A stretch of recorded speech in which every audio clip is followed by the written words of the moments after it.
Turn the page, reach for the stars.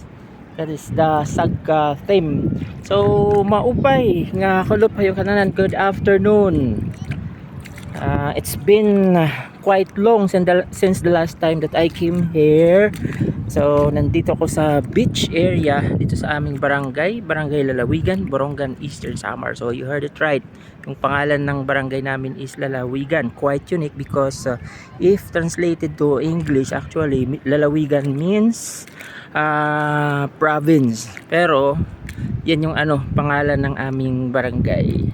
So dito ako nangunguha, dito kami nagga-gather ng mga shellfish.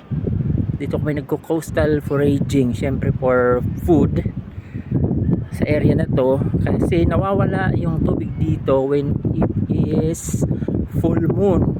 So gabi tsaka night or day, kapag full moon nawawala yung tubig dito. Dito maganda mag coastal foraging because we can collect a lot of different varieties of edible shellfish. Actually may mga, I don't know kung nakikita nyo, may mga nangingisda dyan.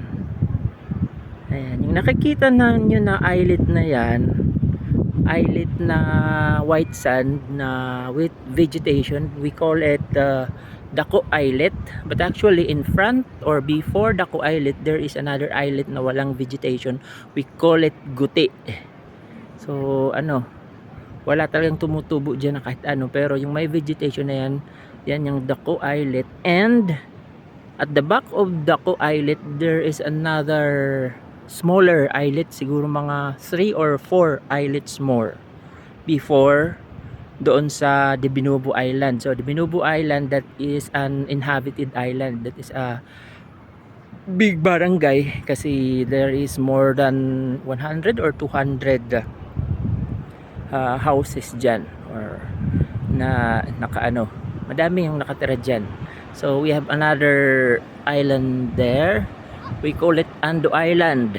Mas malaki yan as compared to the Divinubo Island. So from here, from our barangay, actually pag full moon at saka pag wala yung tubig dito, you can go to Divinubo Island by walking, pero abutin ka ng mga 30 minutes or more bago ka makarating ng Divinubo Island. Pero pag ganito na malaki yung tubig, pwede ka namang sumakay ng bangka from Lalawigan Port or pump boat. Abutin lang ng 10 to 15 minutes, makakarating ka na ng Divinubo Island from Barangay Lalawigan.